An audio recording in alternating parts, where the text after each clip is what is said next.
안녕하십니까, 책돌입니다. 오늘 소개해드릴 책은 트윈 소울입니다. 저자는 이이다 후미히코, 출판사는 전파 과학사입니다.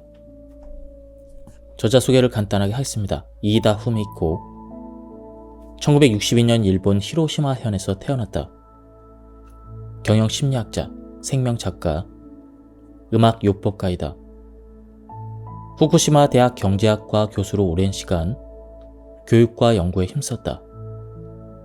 교수직을 내려놓고 카운슬링 및 스피리얼 케어 연구소를 설립했다. 그럼 바로 본문을 보도록 하겠습니다. 문득 정신을 차리니 나는 내 육신을 내려다보고 있었습니다. 내가 어떻게 육체에서 빠져나왔는지는 기억이 없었습니다. 소위 말하는 임사체험의 증언에서는 머리에서부터 슬그머니 빠져나왔다라는 표현이 많지만 나에게는 빠져나왔을 때 기억은 전혀 없었습니다. 당시 나는 아직 물질 세계에서의 시간과 공간의 감각으로 자기라는 존재를 파악하고 있었습니다. 그래서 우선 가까이에 있는 아내와 딸이 있는 곳으로 가보자고 생각했습니다. 그랬더니 그 순간에 나는 내 집의 1층 거실에 존재하고 있었습니다. 이것은 간다거나 이동한다고 하는 시간과 공간의 감각을 반하는 것이 아니었으며 이른바 순간이동이라고 하는 감각과도 다른 것이었습니다. 이른바 순간이동이라는 것은 전 순간에는 A 지점에 있다가 그 다음 순간에 B 지점에 있다라는 현상을 의미하고 있으며 역시 시간과 공간에 감각을 남긴 표현이 됩니다.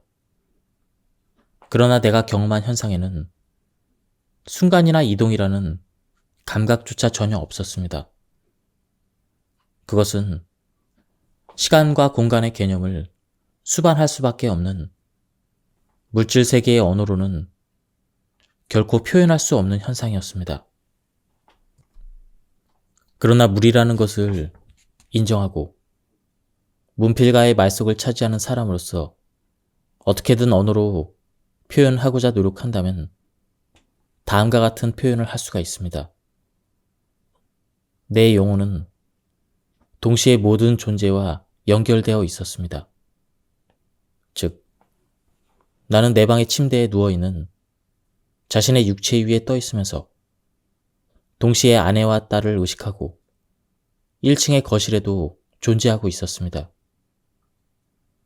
비록 얼마 되지 않은 짧은 시간일지라도 또 얼마 되지 않는 거리일지라도 결코 시간을 들여서 이동했다는 감각은 아니었습니다.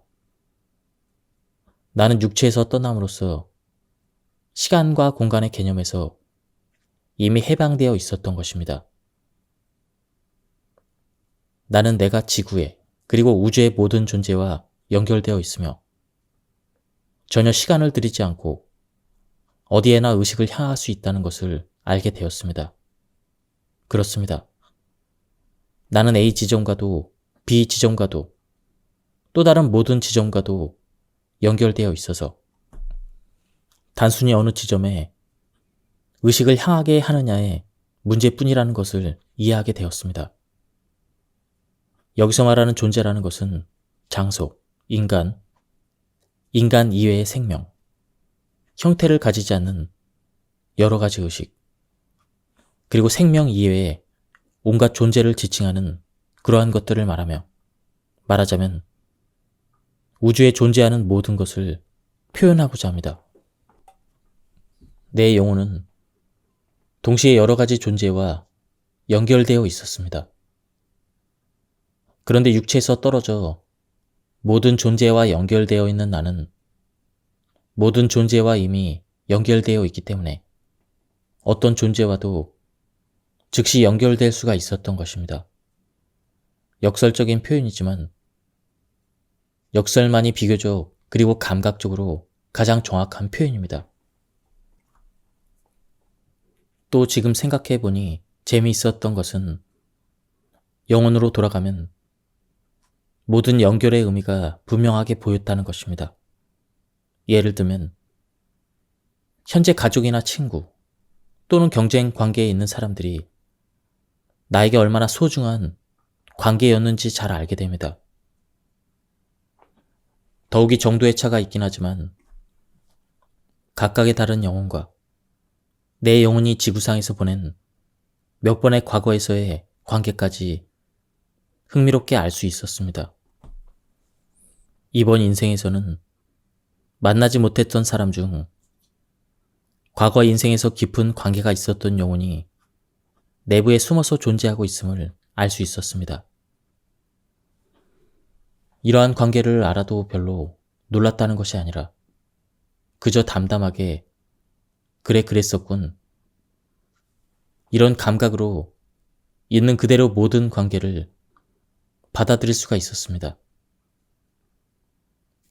각각의 영혼과의 관계에 대해서 싫다든가 잘했다, 기쁘다와 같은 깊은 감정의 움직임이 일어나는 것도 아니라 순수하게 각각의 영혼과 관계의 중요성을 인식하고 그렇구나, 알겠습니다, 이렇게 순순히 받아들인다는 감각입니다.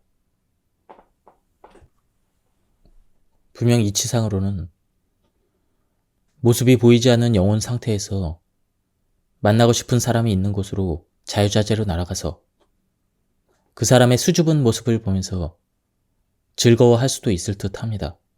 말하자면 투명인간 같은 모습을 악용해서 극비의 정보를 훔쳐본다든지 범죄 비슷한 행위를 할 수도 있을 것 같습니다. 그러나 실제로 경험한 내가 단언할 수 있는 것은 영혼의 상태로 되돌아가면 그런 속된 번뇌는 완전히 흥미를 잃어버린다는 것입니다.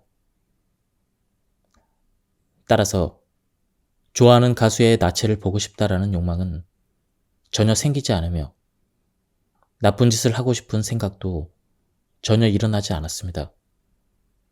그런 욕망은 완전히 이 물질 세계에서 인간으로서 살아가기 때문에 생기는 번뇌입니다.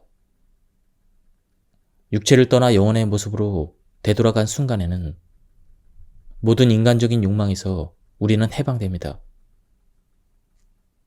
그렇게 노여움, 증오, 질투심, 혐오감 등의 마이너스 감정을 모두 잃고 우리는 사랑, 정의, 사명감 같은 플러스의 감정만으로 충만해집니다. 이런 사실을 깨닫자 이런 짓도 하고 싶은데, 이런 욕망에 사로잡히는 것은 우리가 물질 세계에서 욕망을 통해서 배울 것이 있기 때문입니다.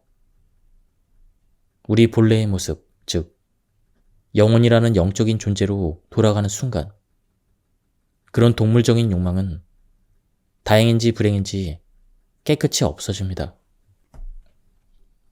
정직하게 말씀드리면 물질 세계에서 나라는 사람으로 생활하고 있을 때는 나를 공격하는 사람에게 감사한다는 것은 굉장히 어려운 일이었습니다. 그러나 영혼으로 돌아온 나는 아주 자연스럽게 그런 사람들에게까지 감사할 수 있었습니다. 영혼의 모습으로 돌아오면 완전히 트랜스퍼널한 상태, 즉 의식이 개인을 넘어 넓게 퍼져나간 상태가 됩니다. 각각의 사람들이 왜 나를 공격했는지 그 사정이나 이유를 모두 이해할 수 있기 때문입니다. 그들이 나를 공격하는 이유를 깨닫는 순간, 그랬군요. 그렇다면 그 처지에서는 나를 공격할 수밖에 없었겠네요. 당신의 사정을 잘 알겠습니다. 이렇게 생각하며 오히려 그 사람들의 환경에 공감하며 놀라울 정도로 겸허한 마음으로 그들에게 사과하거나 감사할 수 있었습니다. 그리고 그 순간 마치 내가 눈부신 빛을 발하면서 대폭발하여 순간적으로 우주 전체까지 퍼져나가는 듯한 감각에 사로잡혔습니다. 그리고 동시에 전혀 다른 차원, 즉 영혼 세계로 연결되는 것을 깨달았습니다. 알기 쉽게 물질적인 언어로 표현하자면 다음 순간 나는 내 스스로가 빛이 되어 점점 눈부시게 빛나는 것을 느꼈으며 정신을 차려보니 이 물질 세계와는 전혀 다른 완전히 다른 세계로 이동하고 있었습니다. 거기는 부드럽고 온화한 빛이 가득한 굉장히 편안한 세계였습니다. 아마도 불교도인 분들은 불교적인 이미지로, 또 기독교인 분들은 기독교적인 이미지로 지금 막 끝내고 온 인생에서 경험했던 가장 좋은 환상을 느낄 수 있었을 것입니다. 그러나 나는 어느 특정한 종교의 신자가 아니라 종교적인 이미지에 대해서도 잘 모르므로 구체적인 비전은 특별히 떠오르지 않았습니다. 건물도 없고 꽃밭도 보이지 않았으며 시냇물이 흐르고 있는 것도 아니며 부처님이나 예수님이 마중 나온 것도 아니었습니다.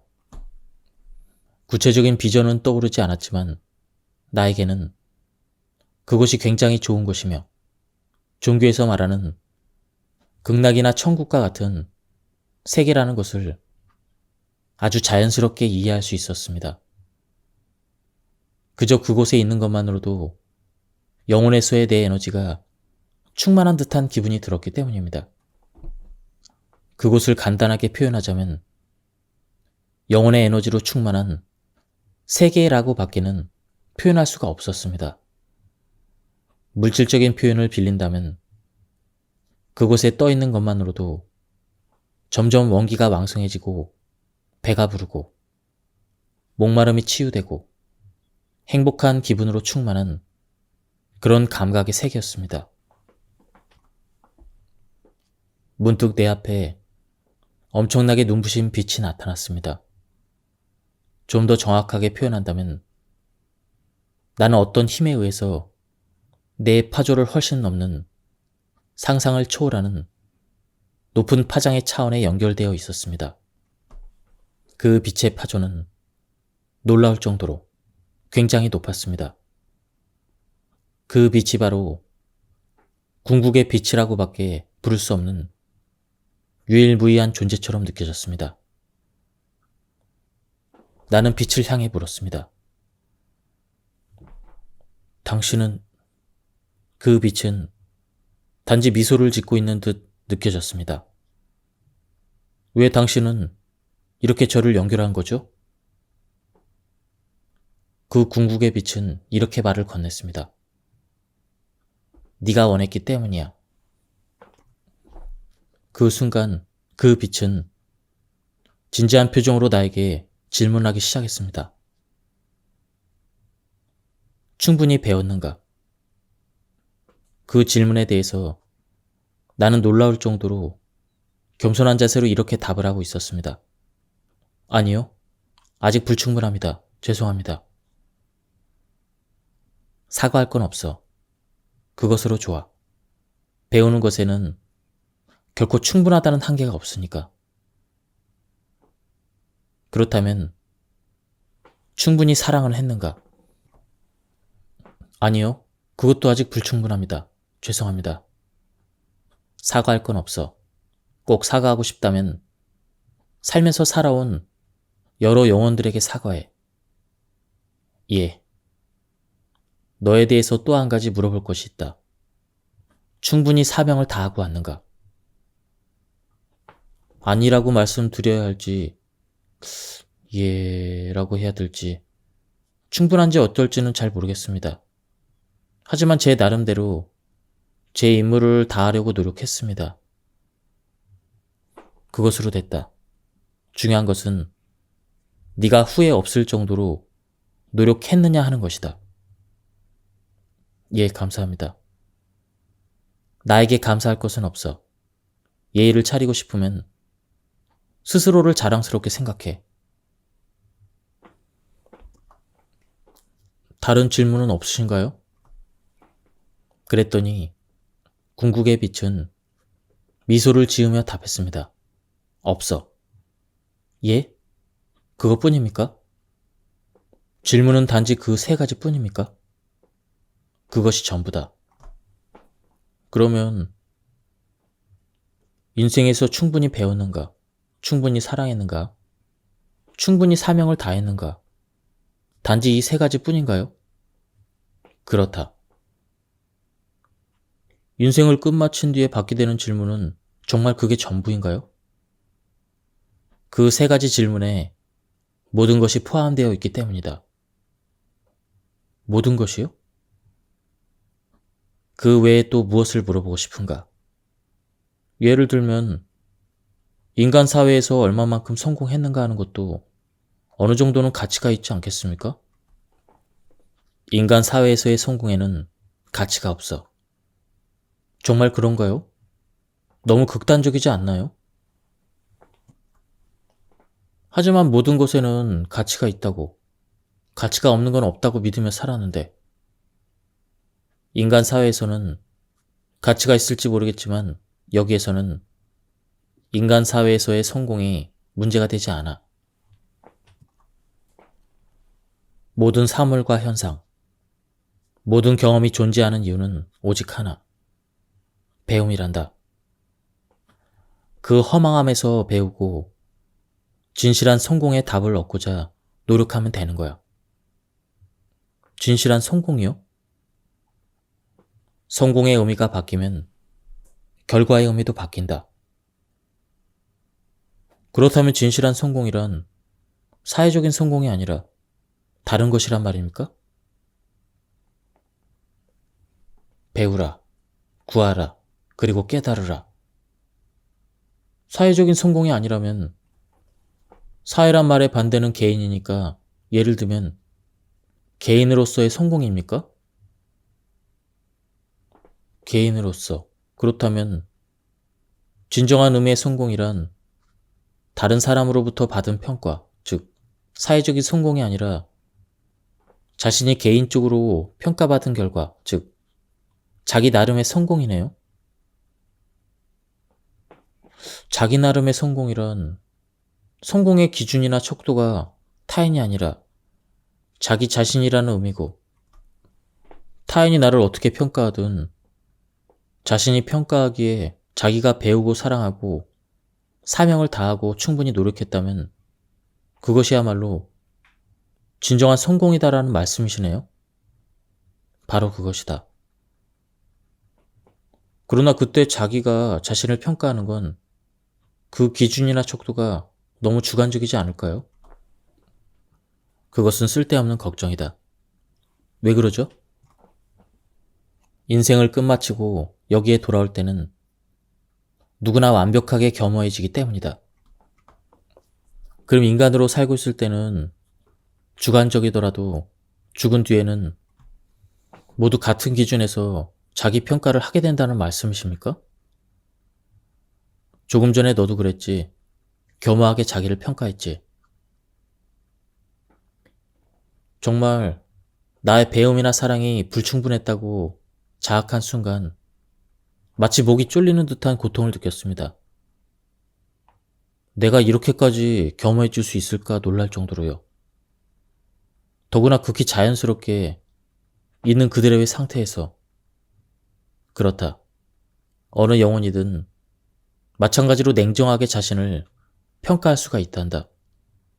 왜냐하면 모두 우주의 자녀이니까. 부탁입니다. 가르쳐 주세요. 당신은 누구입니까? 이름은 없다. 비로소 깨달았습니다. 그러고 보니 궁극의 빛은 처음부터 자신에 대해서는 전혀 언급하지 않았습니다. 자기의 존재를 나라든가 저라든가 이런 어떤 말로도 표현하지 않은 것입니다.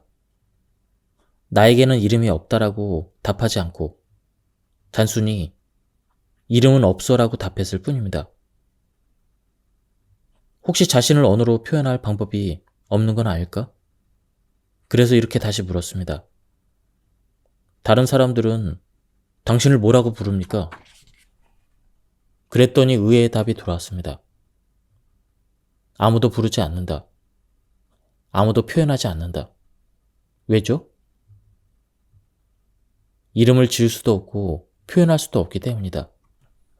그렇지만 저는 당신을 당신이라고 부르고 있지 않습니까? 그것은 이름도 아니고 표현도 아니다. 그 순간 비로소 깨달았습니다. 당신은 특정한 존재가 아닐 수도 있겠네요. 그러니까 부르는 이름을 붙일 수 없지 않을까요? 당신은 특정할 수 없는 존재, 즉 보편적이며 어디에나 있는 존재이며 굳이 말하자면 모든 것이 되겠군요. 내 말을 들으며 그 궁극의 빛은 그저 미소만 지었습니다. 나는 계속했습니다. 그럼 당신은 우주 그 자체인가요? 그 순간 궁극의 빛이 내 말을 묵인해 준 것으로 느꼈습니다. 근데 당신을 우주님이라고 부르고 싶지만 나도 우주 안에 존재하는 존재, 즉 우주의 일부이므로 당신을 우주님이라고 부르는 것은 왠지 모순 같습니다. 당신을 우주님이라고 부르면 당신 속에 나도 포함되니까 논리가 맞지 않는 것 같은데. 그렇게 당신은 내 앞에 있고 나와는 별개의 존재인데 당신을 우주님이라고 부르며 당신 안에 나를 포함시킬 수도 없고. 혼란에 빠져 고민하는 나를 보면서 궁극의 빛은 가만히 미소만 지었습니다. 그리고 이렇게 가르쳐 주었습니다. 바로 그것이다. 너 자신이다. 너의 모든 것이며 또 하나의 너다. 예? 당신이 나라는 말입니까? 또 하나의 나? 당신이 내 분신이라는 건가요? 그것이 바로 너와 별개의 존재로서 내 이름을 따로 붙일 수 없는 이유이다. 그렇지만 나는 당신과 이렇게 대화를 하고 있습니다. 대화를 한다는 것은 이미 나와 당신이 별개로 존재한다는 그런 사실을 전제하는 것 아니겠습니까? 그리고 그 순간 상상조차 할 수 없었던 일이 일어났습니다. 궁극의 빛이 내 속으로 뛰어 들어왔고 순식간에 우리는 하나가 되었습니다. 그 순간 비로소 깨달았습니다. 당신은 나였군요. 그리고 당신은 우주 그 자체이기도 하군요. 당신은 내 안에 존재하고 있으며 그리고 나는 우주, 그 자체인 당신 안에 존재하고 있고요. 그러니까 당신을 어떤 이름으로 부르는 것은 논리적으로 불가능하네요. 만약 당신을 어떤 이름으로 부르고 싶다면 이성이나 논리를 버리고 직관할 수밖에 없는 거군요. 즉, 나는 궁극의 빛으로서 내 눈앞에 투영된 진정한 나의 모습과 자문자답하고 있었던 것입니다. 더욱이 그 진정한 나는 우주 그 자체였습니다. 그때 나는 어떤 사실을 깨달았습니다. 아니, 깨달았기보다는 기억해냈다는 표현이 적절합니다. 그 빛을 만약 신이나 불이나 하느님이나 절대자라고 부른다면 어떨까? 그렇다면 이는 우주 그 자체이며 동시에 나 자체이기도 하다. 다시 말하자면 신은 내 안에 존재하고 있으며 동시에 나는 우주 그 자체이기도 한 신 안에 존재하고 있고 또한 우주는 내 안에 존재한다. 그렇다. 우주는 이중 구조로 되어 있고 우주의 본질은 정신 우주이며 지구나 인간이 살고 있는 물질 우주는 정신 우주가 자기 연마의 장으로 창조한 실험장에 지나지 않는다. 그렇다면 모순이 해결된다. 즉, 정신 우주와 신과 나는 모두 같은 것으로 지칭하고 있는 것이다. 인간이 신이라는 말이나 개념을 사용할 때 그것은 자기 마음 깊은 곳에 존재하는 진정한 나를 의미하는 것이다. 그 진정한 나는 우주의 본질이고 정체인 정신 우주와 연결된 것이며 그 목적은 정신 우주의 존재 이유인 사랑으로서 자기 자신의 성자인 것이다. 여기서 말하는 나는 우주에 존재하는 무수한 영혼의 대표격입니다. 그러니 이 구조를 인간으로서 살아가는 모든 영혼에게도 동일하게 적용할 수 있는 것입니다. 즉, 인간은 모든 영혼으로서 신의 일부이며 우리 인간이 신과 대화할 때는 실은 마음속 깊이 존재하는 진정한 나와 대화하고 있는 것입니다. 우리는 영혼의 모습으로 영적인 세계로 되돌아왔을 때 궁극의 빛의 상태로 나타나는 진정한 나와 만나 이와 같이 자기를 평가하면서 우주의 진리를 기억해내는 것입니다. 다음은 트윈 소울에 대한 부분을 보도록 하겠습니다. 결혼에는 프로젝트형 결혼과 트윈 소울형 결혼이 있습니다.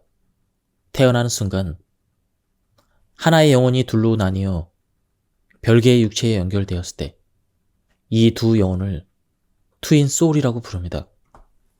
트윈 소울형의 결혼이란 이런 두 사람의 트윈 소울이 예정대로 만나서 결혼하게 됨으로써 육체는 둘이지만 영혼은 하나라는 일심동체의 부부로 살아가는 것을 말합니다.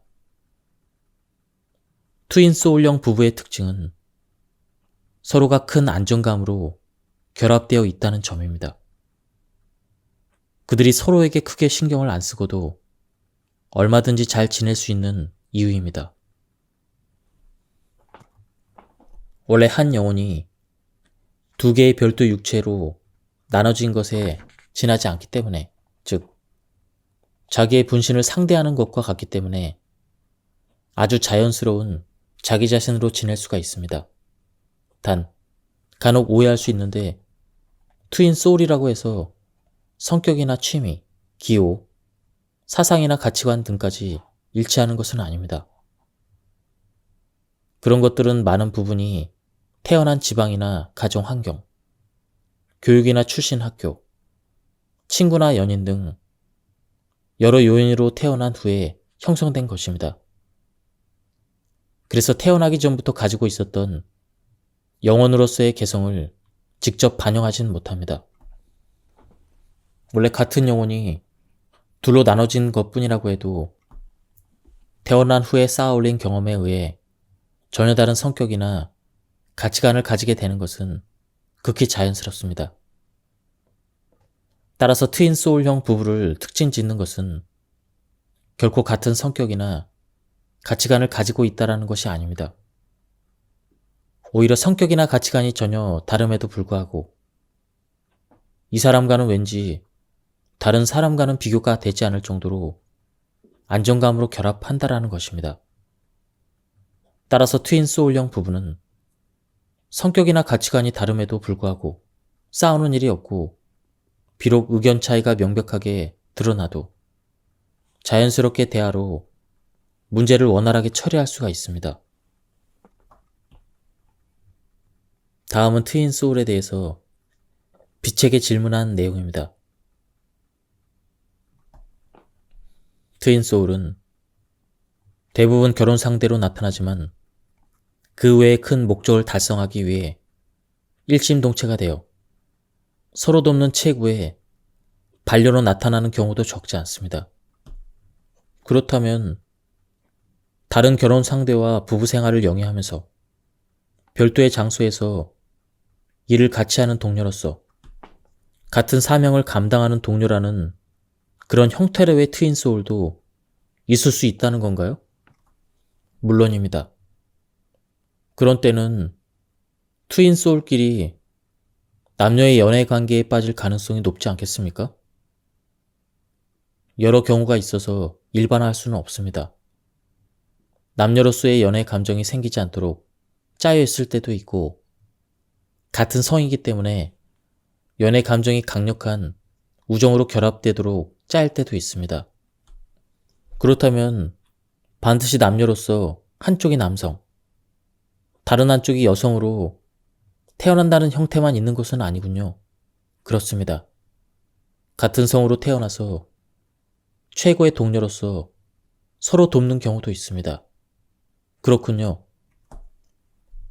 그러니까 어떤 관계든지 서로가 다른 육체를 가진 채 만나게 되는 거군요. 그게 남녀의 사랑이든 강한 우정이든 소위 말하는 조건 없는 사랑의 관계로 함께 성장해 나간다는 것은 참 행복한 일이겠군요. 그렇습니다. 그렇지만 만약 트윈 소울로서 만나게 되는 그런 상대가 예상 외의 죽음을 당한다면 혼자 쓸쓸히 여생을 살아갈 수밖에 없겠네요. 아닙니다. 그 표현은 완전히 잘못된 것입니다. 결코 혼자 쓸쓸히 여생을 살아가지 않습니다.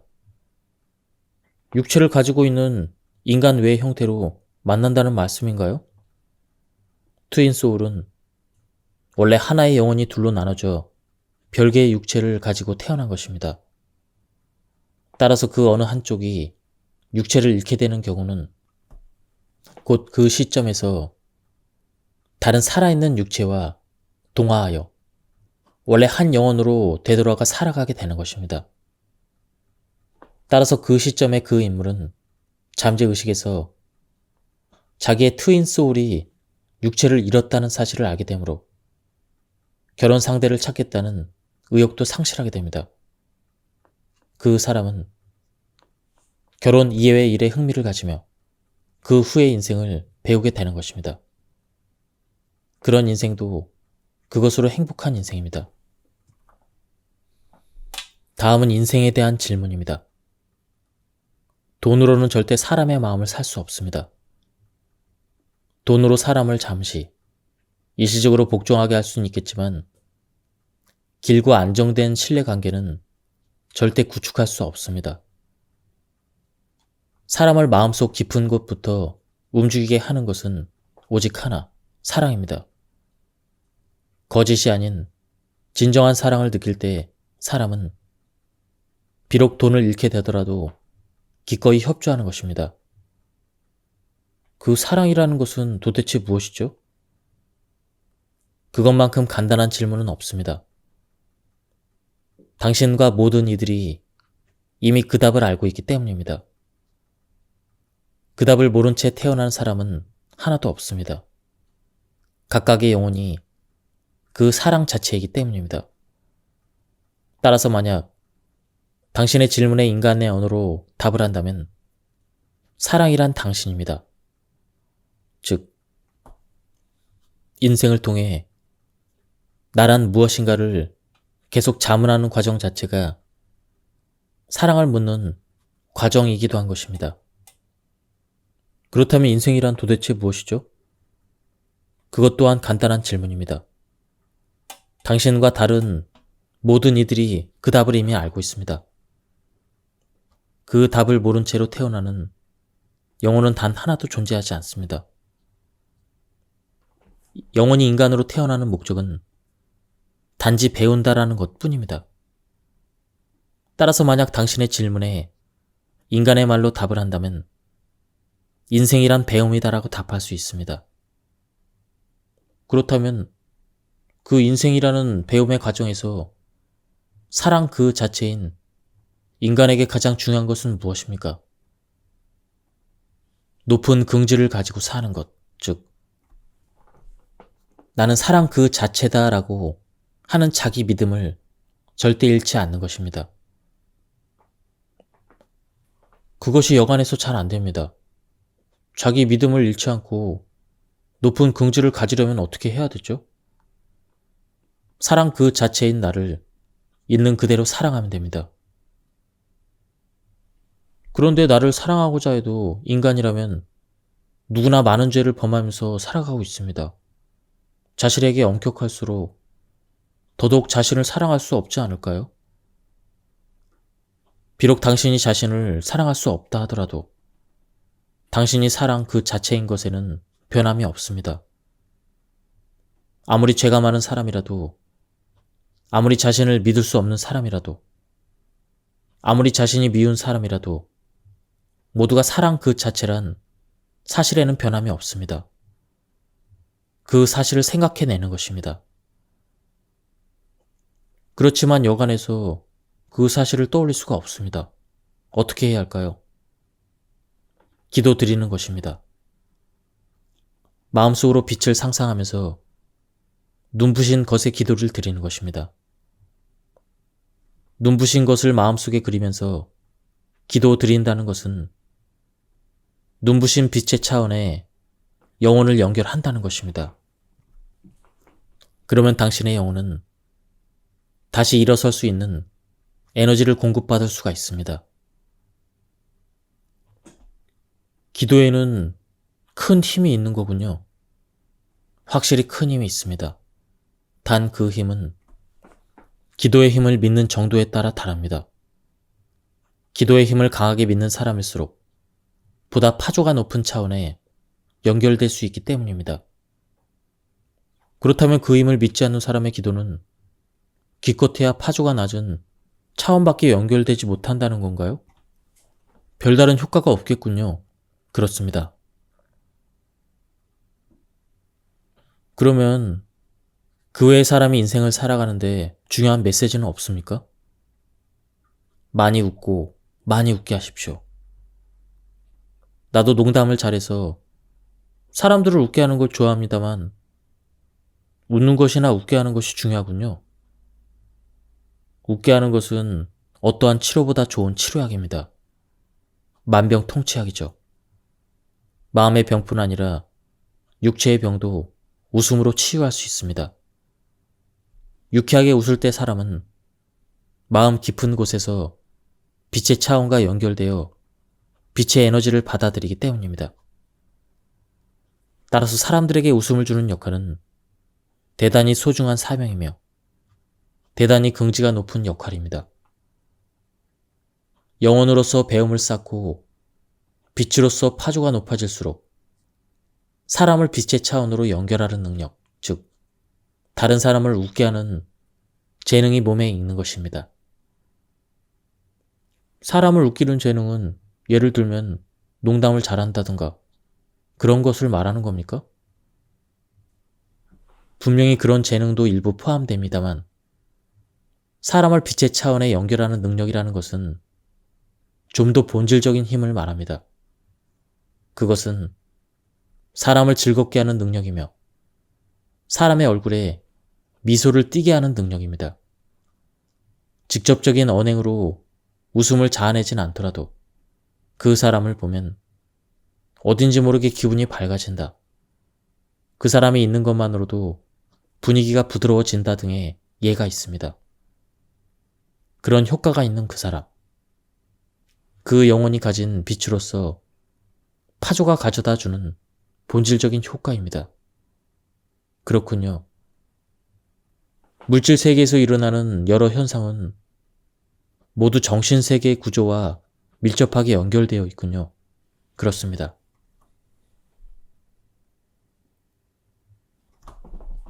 천국과 지옥의 정체. 지금 생각하면 영혼으로서 경험한 연결되는 차원의 차이야말로 종교에서 말하는 천국과 지옥, 그리고 최후의 심판이라고 표현했던 것과 흡사합니다. 임사체험이나 퇴행체면의 경험자가 죽은 후에 자기의 인생을 자기가 평가했다고 말하는 기억 등을 합리적으로 해석하는 데에도 도움이 될 것 같습니다.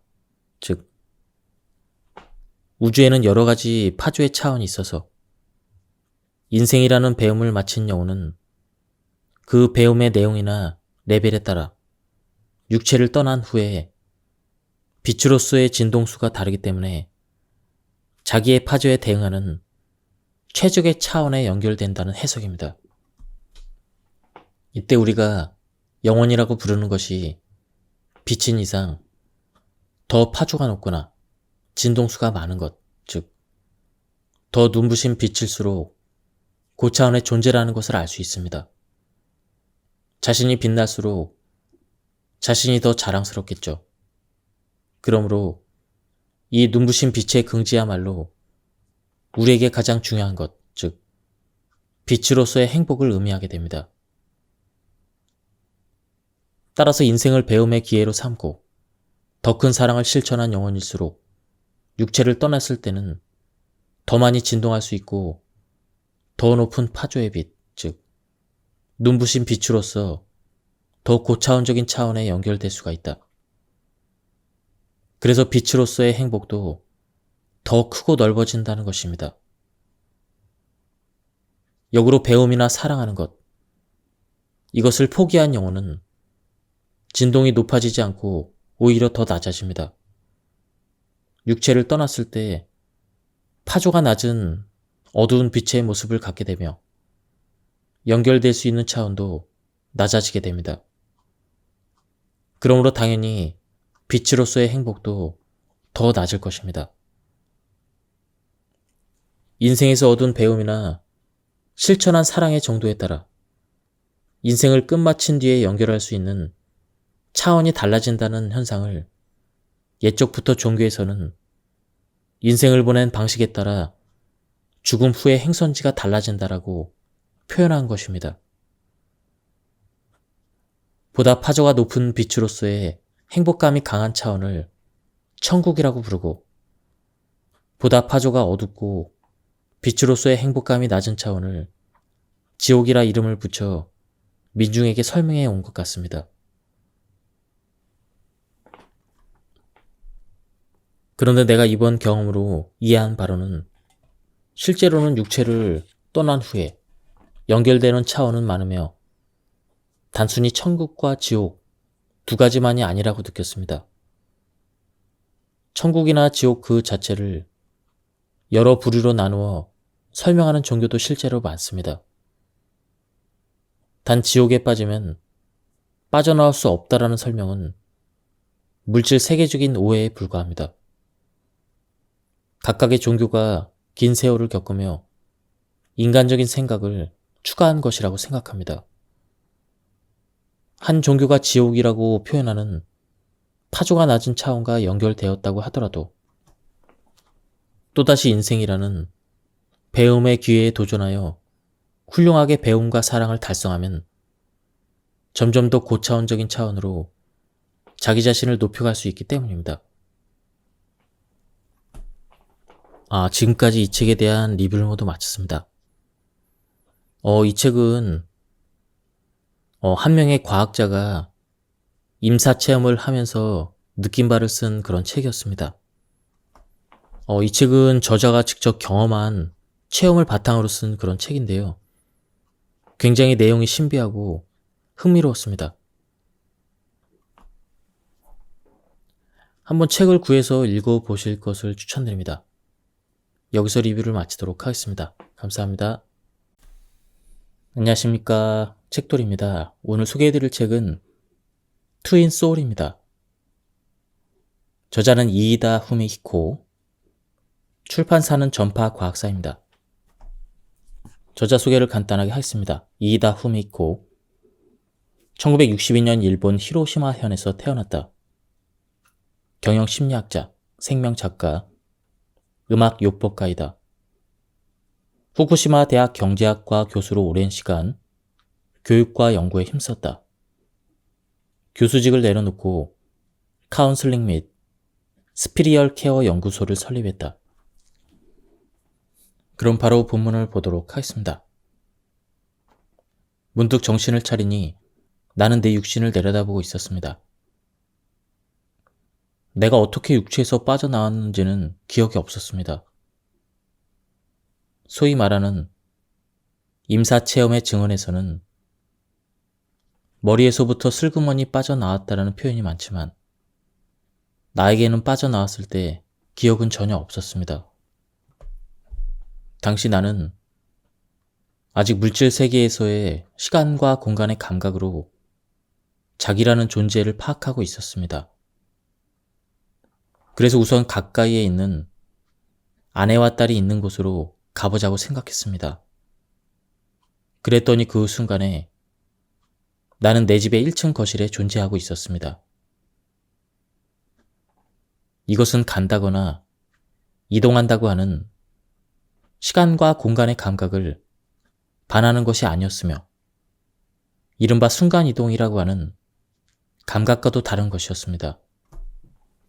이른바 순간이동이라는 것은 전 순간에는 A 지점에 있다가 그 다음 순간에 B 지점에 있다라는 현상을 의미하고 있으며 역시 시간과 공간에 감각을 남긴 표현이 됩니다. 그러나 내가 경험한 현상에는 순간이나 이동이라는 감각조차 전혀 없었습니다. 그것은 시간과 공간의 개념을 수반할 수밖에 없는 물질 세계의 언어로는 결코 표현할 수 없는 현상이었습니다. 그러나 물이라는 것을 인정하고 문필가의 말속을 차지하는 사람으로서 어떻게든 언어로 표현하고자 노력한다면 다음과 같은 표현을 할 수가 있습니다. 내 영혼은 동시에 모든 존재와 연결되어 있었습니다. 즉, 나는 내 방의 침대에 누워있는 자신의 육체 위에 떠 있으면서 동시에 아내와 딸을 의식하고 1층의 거실에도 존재하고 있었습니다. 비록 얼마 되지 않은 짧은 시간일지라도 또 얼마 되지 않는 거리일지라도 결코 시간을 들여서 이동했다는 감각은 아니었습니다. 나는 육체에서 떠남으로써 시간과 공간의 개념에서 이미 해방되어 있었던 것입니다. 나는 내가 지구에 그리고 우주의 모든 존재와 연결되어 있으며 전혀 시간을 들이지 않고 어디에나 의식을 향할 수 있다는 것을 알게 되었습니다.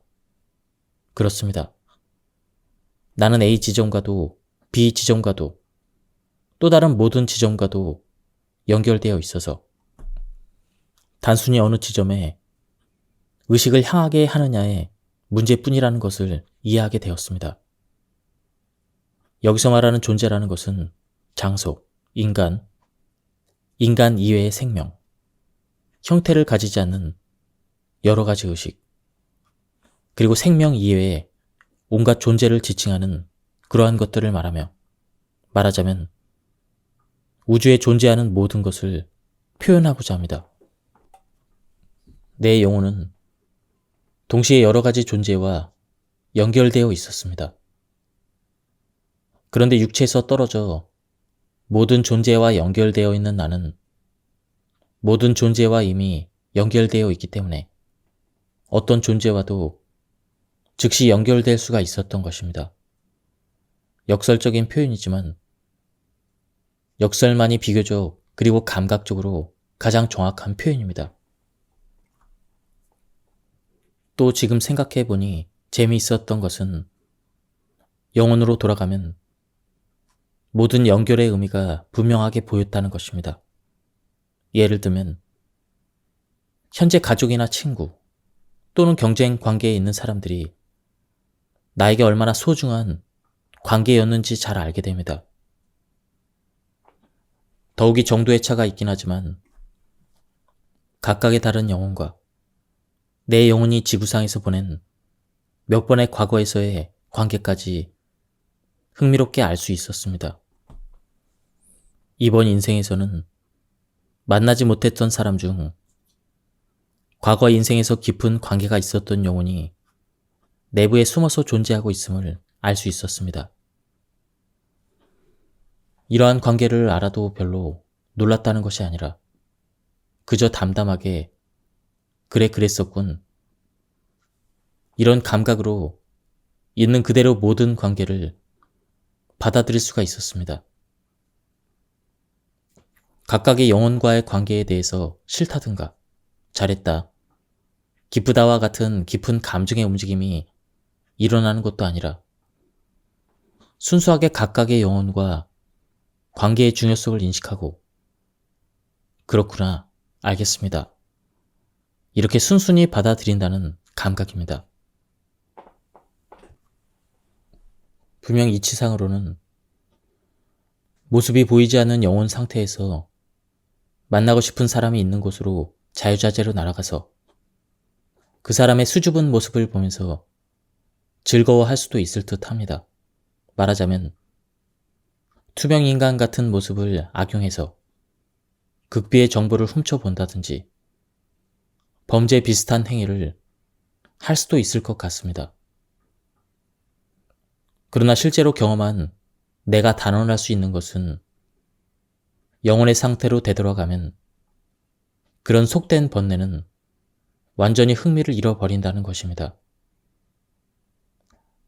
따라서 좋아하는 가수의 나체를 보고 싶다라는 욕망은 전혀 생기지 않으며 나쁜 짓을 하고 싶은 생각도 전혀 일어나지 않았습니다. 그런 욕망은 완전히 이 물질 세계에서 인간으로서 살아가기 때문에 생기는 번뇌입니다. 육체를 떠나 영혼의 모습으로 되돌아간 순간에는 모든 인간적인 욕망에서 우리는 해방됩니다. 그렇게 노여움, 증오, 질투심, 혐오감 등의 마이너스 감정을 모두 잃고 우리는 사랑, 정의, 사명감 같은 플러스의 감정만으로 충만해집니다. 이런 사실을 깨닫자 이런 짓도 하고 싶은데 이런 욕망에 사로잡히는 것은 우리가 물질 세계에서 욕망을 통해서 배울 것이 있기 때문입니다. 우리 본래의 모습, 즉 영혼이라는 영적인 존재로 돌아가는 순간 그런 동물적인 욕망은 다행인지 불행인지 깨끗이 없어집니다.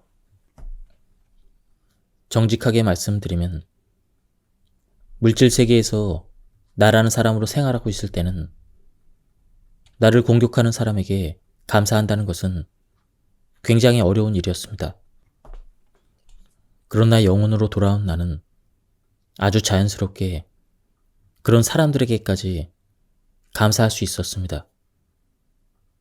영혼의 모습으로 돌아오면 완전히 트랜스퍼널한 상태, 즉 의식이 개인을 넘어 넓게 퍼져나간 상태가 됩니다. 각각의 사람들이 왜 나를 공격했는지 그 사정이나 이유를 모두 이해할 수 있기 때문입니다. 그들이 나를 공격하는 이유를 깨닫는 순간 그랬군요. 그렇다면 그 처지에서는 나를 공격할 수밖에 없었겠네요. 당신의 사정을 잘 알겠습니다. 이렇게 생각하며 오히려 그 사람들의 환경에 공감하며 놀라울 정도로 겸허한 마음으로 그들에게 사과하거나 감사할 수 있었습니다.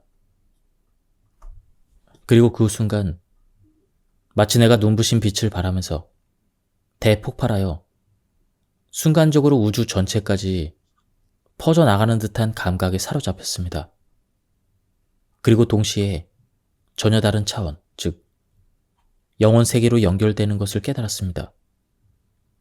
알기 쉽게 물질적인 언어로 표현하자면 다음 순간 나는 내 스스로가 빛이 되어 점점 눈부시게 빛나는 것을 느꼈으며 정신을 차려보니 이 물질 세계와는 전혀 다른 완전히 다른 세계로 이동하고 있었습니다.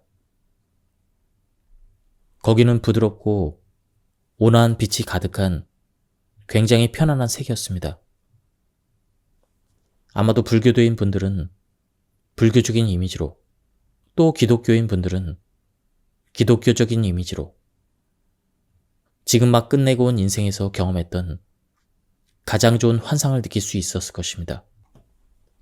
그러나 나는 어느 특정한 종교의 신자가 아니라 종교적인 이미지에 대해서도 잘 모르므로 구체적인 비전은 특별히 떠오르지 않았습니다. 건물도 없고 꽃밭도 보이지 않았으며 시냇물이 흐르고 있는 것도 아니며 부처님이나 예수님이 마중 나온 것도 아니었습니다. 구체적인 비전은 떠오르지 않았지만 나에게는 그곳이 굉장히 좋은 곳이며 종교에서 말하는 극락이나 천국과 같은 세계라는 것을 아주 자연스럽게 이해할 수 있었습니다. 그저 그곳에 있는 것만으로도 영혼에서의 내 에너지가 충만한 듯한 기분이 들었기 때문입니다. 그곳을 간단하게 표현하자면 영혼의 에너지로 충만한 세계라고 밖에는 표현할 수가 없었습니다. 물질적인 표현을 빌린다면 그곳에 떠 있는 것만으로도 점점 원기가 왕성해지고 배가 부르고 목마름이 치유되고 행복한 기분으로 충만한 그런 감각의 세계였습니다. 문득 내 앞에 엄청나게 눈부신 빛이 나타났습니다. 좀 더 정확하게 표현한다면 나는 어떤 힘에 의해서 내 파조를 훨씬 넘는 상상을 초월하는 높은 파장의 차원에 연결되어 있었습니다. 그 빛의 파조는 놀라울 정도로 굉장히 높았습니다. 그 빛이 바로 궁극의 빛이라고밖에 부를 수 없는 유일무이한 존재처럼 느껴졌습니다. 나는 빛을 향해 물었습니다. 당신은, 그 빛은 단지 미소를 짓고 있는 듯 느껴졌습니다. 왜 당신은 이렇게 저를 연결한 거죠? 그 궁극의 빛은 이렇게 말을 건넸습니다. 네가 원했기 때문이야. 그 순간 그 빛은 진지한 표정으로 나에게 질문하기 시작했습니다. 충분히 배웠는가? 그 질문에 대해서 나는 놀라울 정도로 겸손한 자세로 이렇게 답을 하고 있었습니다. 아니요. 아직 불충분합니다. 죄송합니다. 사과할 건 없어. 그것으로 좋아. 배우는 것에는 결코 충분하다는 한계가 없으니까. 그렇다면 충분히 사랑을 했는가? 아니요. 그것도 아직 불충분합니다. 죄송합니다. 사과할 건 없어. 꼭 사과하고 싶다면 살면서 살아온 여러 영혼들에게 사과해. 예. 너에 대해서 또 한 가지 물어볼 것이 있다. 충분히 사명을 다하고 왔는가? 아니라고 말씀드려야 할지, 라고 해야 될지, 충분한지 어떨지는 잘 모르겠습니다. 하지만 제 나름대로 제 임무를 다하려고 노력했습니다. 그것으로 됐다. 중요한 것은 네가 후회 없을 정도로 노력했느냐 하는 것이다. 예, 감사합니다. 나에게 감사할 것은 없어. 예의를 차리고 싶으면 스스로를 자랑스럽게 생각해. 다른 질문은 없으신가요? 그랬더니 궁극의 빛은 미소를 지으며 답했습니다. 없어. 예? 그것뿐입니까? 질문은 단지 그 세 가지 뿐입니까? 그것이 전부다. 그러면 인생에서 충분히 배웠는가? 충분히 사랑했는가? 충분히 사명을 다했는가? 단지 이 세 가지 뿐인가요? 그렇다. 인생을 끝마친 뒤에 받게 되는 질문은 정말 그게 전부인가요? 그 세 가지 질문에 모든 것이 포함되어 있기 때문이다. 모든 것이요? 그 외에 또 무엇을 물어보고 싶은가? 예를 들면 인간 사회에서 얼마만큼 성공했는가 하는 것도 어느 정도는 가치가 있지 않겠습니까? 인간 사회에서의 성공에는 가치가 없어. 정말 그런가요? 너무 극단적이지 않나요? 하지만 모든 것에는 가치가 있다고, 가치가 없는 건 없다고 믿으며 살았는데, 인간 사회에서는 가치가 있을지 모르겠지만 여기에서는 인간 사회에서의 성공이 문제가 되지 않아. 모든 사물과 현상, 모든 경험이 존재하는 이유는 오직 하나. 배움이란다. 그 허망함에서 배우고 진실한 성공의 답을 얻고자 노력하면 되는 거야. 진실한 성공이요? 성공의 의미가 바뀌면 결과의 의미도 바뀐다. 그렇다면 진실한 성공이란 사회적인 성공이 아니라 다른 것이란 말입니까? 배우라, 구하라, 그리고 깨달으라. 사회적인 성공이 아니라면 사회란 말의 반대는 개인이니까 예를 들면 개인으로서의 성공입니까? 개인으로서. 그렇다면 진정한 의미의 성공이란 다른 사람으로부터 받은 평가, 즉 사회적인 성공이 아니라 자신이 개인적으로 평가받은 결과, 즉 자기 나름의 성공이네요. 자기 나름의 성공이란 성공의 기준이나 척도가 타인이 아니라 자기 자신이라는 의미고, 타인이 나를 어떻게 평가하든 자신이 평가하기에 자기가 배우고 사랑하고 사명을 다하고 충분히 노력했다면 그것이야말로 진정한 성공이다라는 말씀이시네요. 바로 그것이다. 그러나 그때 자기가 자신을 평가하는 건 그 기준이나 척도가 너무 주관적이지 않을까요?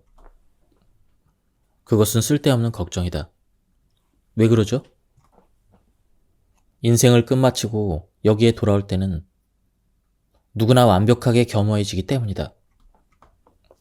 그럼 인간으로 살고 있을 때는 주관적이더라도 죽은 뒤에는 모두 같은 기준에서 자기 평가를 하게 된다는 말씀이십니까?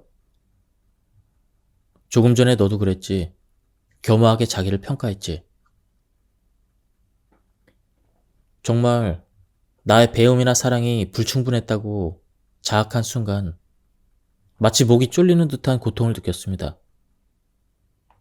내가 이렇게까지 겸허해질 수 있을까 놀랄 정도로요. 더구나 극히 자연스럽게 있는 그대로의 상태에서. 그렇다. 어느 영혼이든 마찬가지로 냉정하게 자신을 평가할 수가 있단다. 왜냐하면 모두 우주의 자녀이니까. 부탁입니다. 가르쳐 주세요. 당신은 누구입니까? 이름은 없다. 비로소 깨달았습니다. 그러고 보니 궁극의 빛은 처음부터 자신에 대해서는 전혀 언급하지 않았습니다. 자기의 존재를 나라든가 저라든가 이런 어떤 말로도 표현하지 않은 것입니다. 나에게는 이름이 없다라고 답하지 않고 단순히 이름은 없어라고 답했을 뿐입니다. 혹시 자신을 언어로 표현할 방법이 없는 건 아닐까? 그래서 이렇게 다시 물었습니다. 다른 사람들은 당신을 뭐라고 부릅니까? 그랬더니 의외의 답이 돌아왔습니다. 아무도 부르지 않는다. 아무도 표현하지 않는다. 왜죠? 이름을 지을 수도 없고 표현할 수도 없기 때문이다. 그렇지만 저는 당신을 당신이라고 부르고 있지 않습니까? 그것은 이름도 아니고 표현도 아니다. 그 순간 비로소 깨달았습니다. 당신은 특정한 존재가 아닐 수도 있겠네요. 그러니까 부르는 이름을 붙일 수 없지 않을까요? 당신은 특정할 수 없는 존재, 즉 보편적이며 어디에나 있는 존재이며 굳이 말하자면 모든 것이 되겠군요. 내 말을 들으며 그 궁극의 빛은 그저 미소만 지었습니다. 나는 계속했습니다. 그럼 당신은 우주 그 자체인가요? 그 순간 궁극의 빛이 내 말을 묵인해 준 것으로 느꼈습니다. 근데 당신을 우주님이라고 부르고 싶지만 나도 우주 안에 존재하는 존재, 즉 우주의 일부이므로 당신을 우주님이라고 부르는 것은 왠지 모순 같습니다. 당신을 우주님이라고 부르면 당신 속에 나도 포함되니까 논리가 맞지 않는 것 같은데. 그렇게 당신은 내 앞에 있고 나와는 별개의 존재인데 당신을 우주님이라고 부르며 당신 안에 나를 포함시킬 수도 없고. 혼란에 빠져 고민하는 나를 보면서 궁극의 빛은 가만히 미소만 지었습니다. 그리고 이렇게 가르쳐 주었습니다. 바로 그것이다. 너 자신이다. 너의 모든 것이며 또 하나의 너다. 예? 당신이 나라는 말입니까? 또 하나의 나? 당신이 내 분신이라는 건가요? 그것이 바로 너와 별개의 존재로서 내 이름을 따로 붙일 수 없는 이유이다. 그렇지만 나는 당신과 이렇게 대화를 하고 있습니다. 대화를 한다는 것은 이미 나와 당신이 별개로 존재한다는 그런 사실을 전제하는 것 아니겠습니까? 그리고 그 순간 상상조차 할 수 없었던 일이 일어났습니다. 궁극의 빛이 내 속으로 뛰어 들어왔고 순식간에 우리는 하나가 되었습니다. 그 순간 비로소 깨달았습니다.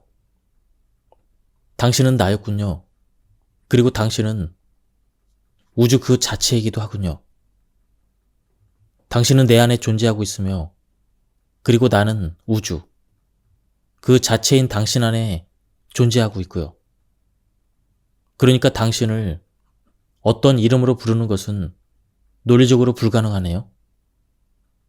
만약 당신을 어떤 이름으로 부르고 싶다면 이성이나 논리를 버리고 직관할 수밖에 없는 거군요.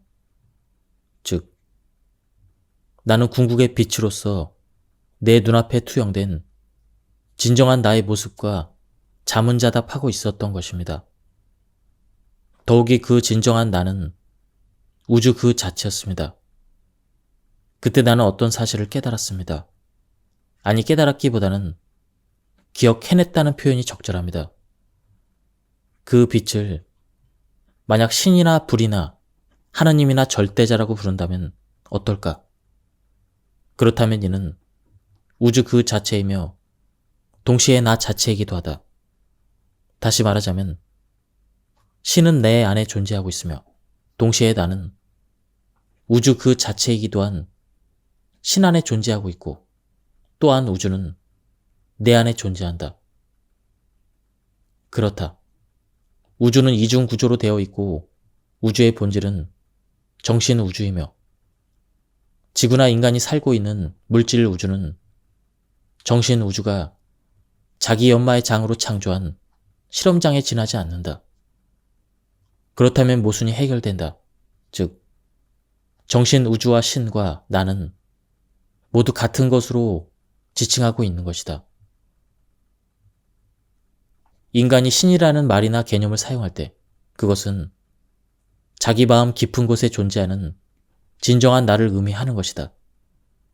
그 진정한 나는 우주의 본질이고 정체인 정신 우주와 연결된 것이며 그 목적은 정신 우주의 존재 이유인 사랑으로서 자기 자신의 성자인 것이다. 여기서 말하는 나는 우주에 존재하는 무수한 영혼의 대표격입니다. 그러니 이 구조를 인간으로서 살아가는 모든 영혼에게도 동일하게 적용할 수 있는 것입니다.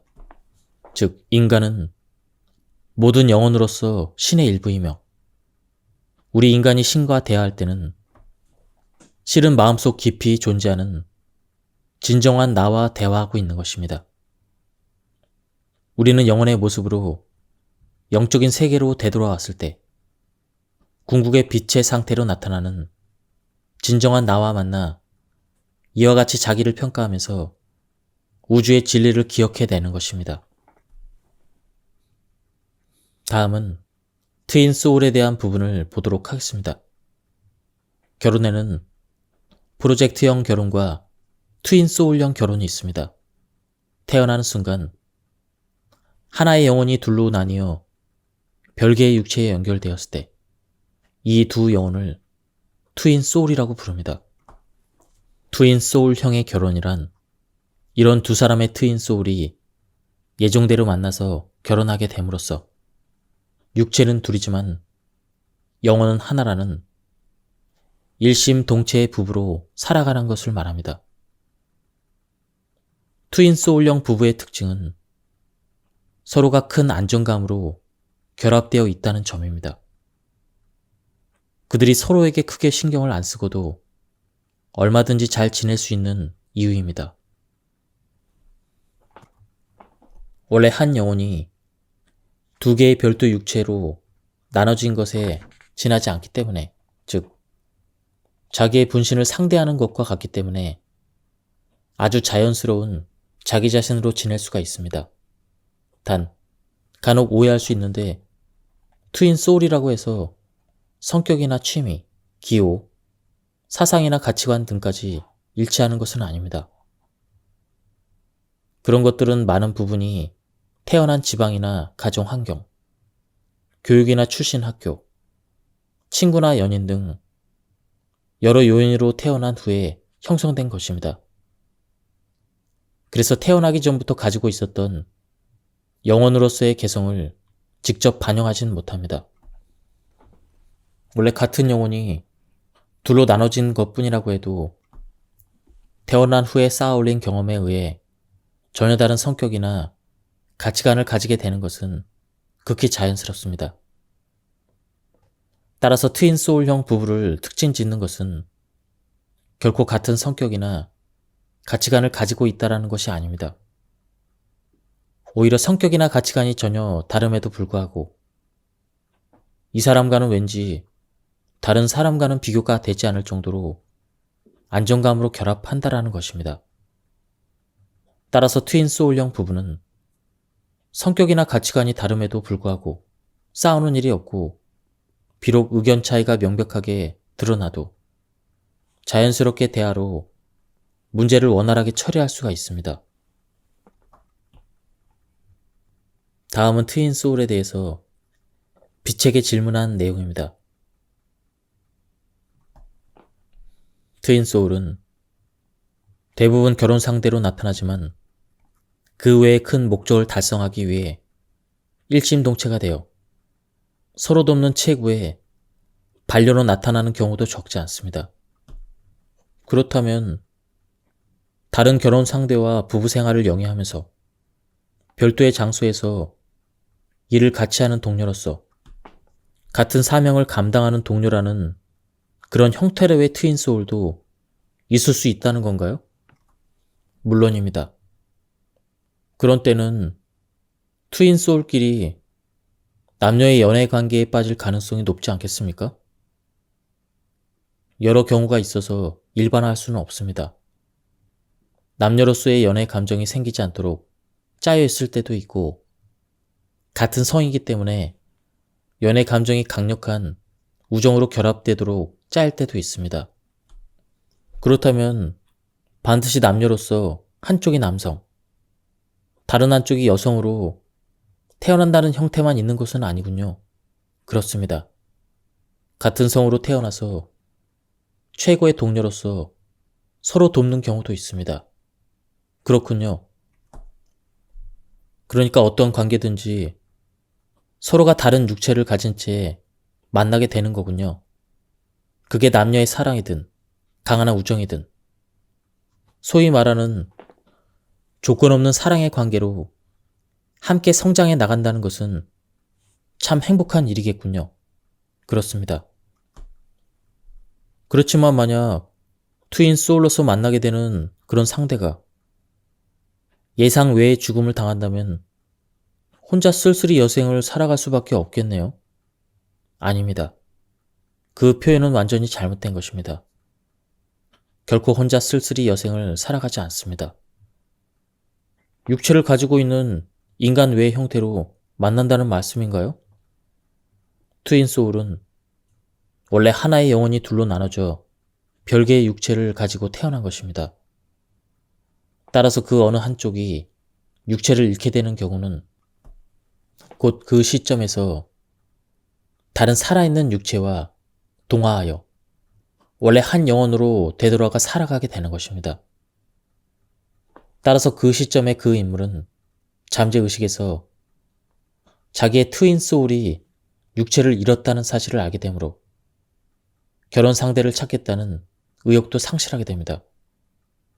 그 사람은 결혼 이외의 일에 흥미를 가지며 그 후의 인생을 배우게 되는 것입니다. 그런 인생도 그것으로 행복한 인생입니다. 다음은 인생에 대한 질문입니다. 돈으로는 절대 사람의 마음을 살 수 없습니다. 돈으로 사람을 잠시, 일시적으로 복종하게 할 수는 있겠지만 길고 안정된 신뢰관계는 절대 구축할 수 없습니다. 사람을 마음속 깊은 곳부터 움직이게 하는 것은 오직 하나, 사랑입니다.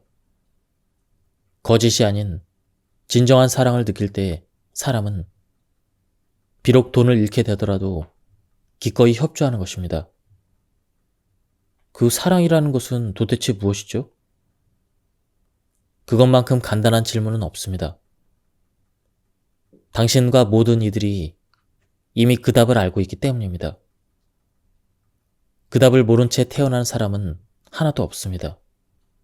각각의 영혼이 그 사랑 자체이기 때문입니다. 따라서 만약 당신의 질문에 인간의 언어로 답을 한다면 사랑이란 당신입니다. 즉, 인생을 통해 나란 무엇인가를 계속 자문하는 과정 자체가 사랑을 묻는 과정이기도 한 것입니다. 그렇다면 인생이란 도대체 무엇이죠? 그것 또한 간단한 질문입니다. 당신과 다른 모든 이들이 그 답을 이미 알고 있습니다. 그 답을 모른 채로 태어나는 영혼은 단 하나도 존재하지 않습니다. 영혼이 인간으로 태어나는 목적은 단지 배운다라는 것뿐입니다. 따라서 만약 당신의 질문에 인간의 말로 답을 한다면 인생이란 배움이다라고 답할 수 있습니다. 그렇다면 그 인생이라는 배움의 과정에서 사랑 그 자체인 인간에게 가장 중요한 것은 무엇입니까? 높은 긍지를 가지고 사는 것, 즉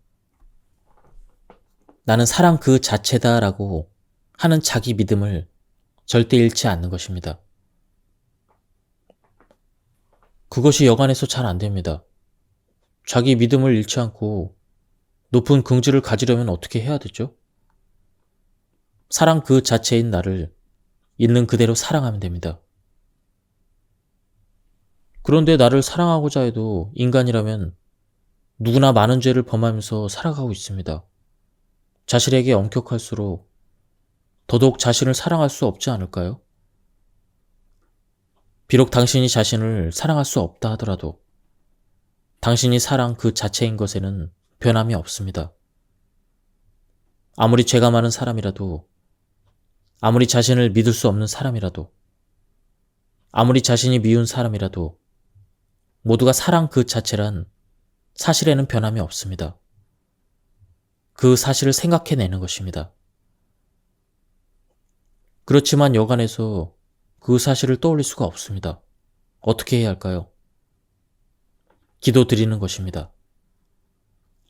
마음속으로 빛을 상상하면서 눈부신 것의 기도를 드리는 것입니다. 눈부신 것을 마음속에 그리면서 기도 드린다는 것은 눈부신 빛의 차원에 영혼을 연결한다는 것입니다.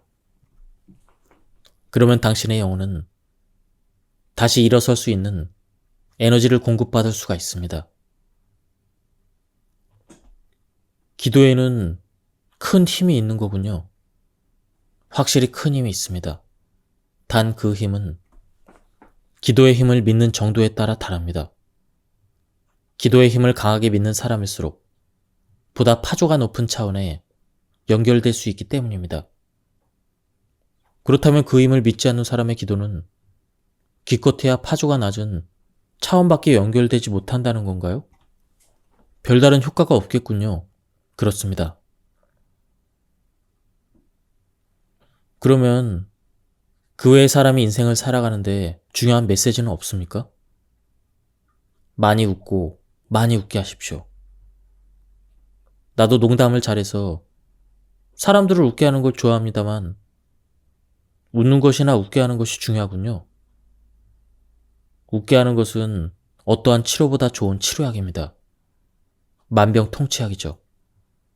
마음의 병뿐 아니라 육체의 병도 웃음으로 치유할 수 있습니다.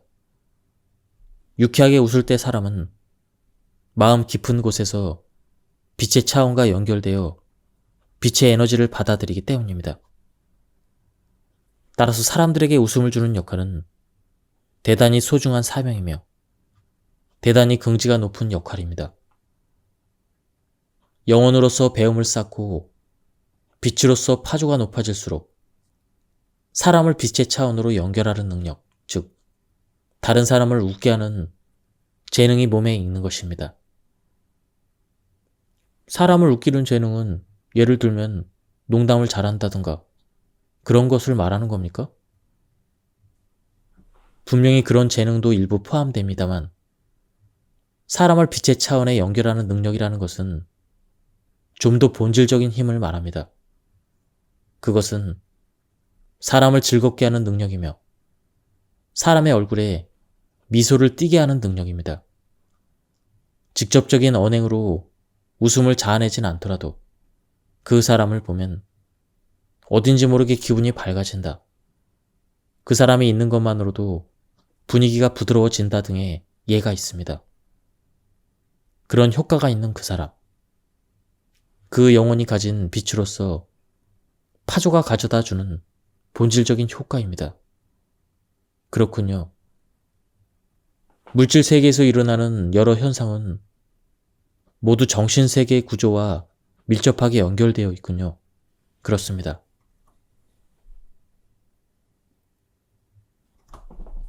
천국과 지옥의 정체. 지금 생각하면 영혼으로서 경험한 연결되는 차원의 차이야말로 종교에서 말하는 천국과 지옥, 그리고 최후의 심판이라고 표현했던 것과 흡사합니다. 임사체험이나 퇴행체면의 경험자가 죽은 후에 자기의 인생을 자기가 평가했다고 말하는 기억 등을 합리적으로 해석하는 데에도 도움이 될 것 같습니다. 즉, 우주에는 여러 가지 파조의 차원이 있어서 인생이라는 배움을 마친 영혼은 그 배움의 내용이나 레벨에 따라 육체를 떠난 후에 빛으로서의 진동수가 다르기 때문에 자기의 파조에 대응하는 최적의 차원에 연결된다는 해석입니다. 이때 우리가 영혼이라고 부르는 것이 빛인 이상 더 파조가 높거나 진동수가 많은 것, 즉 더 눈부신 빛일수록 고차원의 존재라는 것을 알 수 있습니다. 자신이 빛날수록 자신이 더 자랑스럽겠죠. 그러므로 이 눈부신 빛의 긍지야말로 우리에게 가장 중요한 것, 즉 빛으로서의 행복을 의미하게 됩니다. 따라서 인생을 배움의 기회로 삼고 더 큰 사랑을 실천한 영혼일수록 육체를 떠났을 때는 더 많이 진동할 수 있고 더 높은 파조의 빛, 즉 눈부신 빛으로서 더 고차원적인 차원에 연결될 수가 있다. 그래서 빛으로서의 행복도 더 크고 넓어진다는 것입니다. 역으로 배움이나 사랑하는 것, 이것을 포기한 영혼은 진동이 높아지지 않고 오히려 더 낮아집니다. 육체를 떠났을 때 파조가 낮은 어두운 빛의 모습을 갖게 되며 연결될 수 있는 차원도 낮아지게 됩니다. 그러므로 당연히 빛으로서의 행복도 더 낮을 것입니다. 인생에서 얻은 배움이나 실천한 사랑의 정도에 따라 인생을 끝마친 뒤에 연결할 수 있는 차원이 달라진다는 현상을 옛적부터 종교에서는 인생을 보낸 방식에 따라 죽음 후의 행선지가 달라진다라고 표현한 것입니다. 보다 파조가 높은 빛으로서의 행복감이 강한 차원을 천국이라고 부르고 보다 파조가 어둡고 빛으로서의 행복감이 낮은 차원을 지옥이라 이름을 붙여 민중에게 설명해 온 것 같습니다. 그런데 내가 이번 경험으로 이해한 바로는 실제로는 육체를 떠난 후에 연결되는 차원은 많으며 단순히 천국과 지옥 두 가지만이 아니라고 느꼈습니다.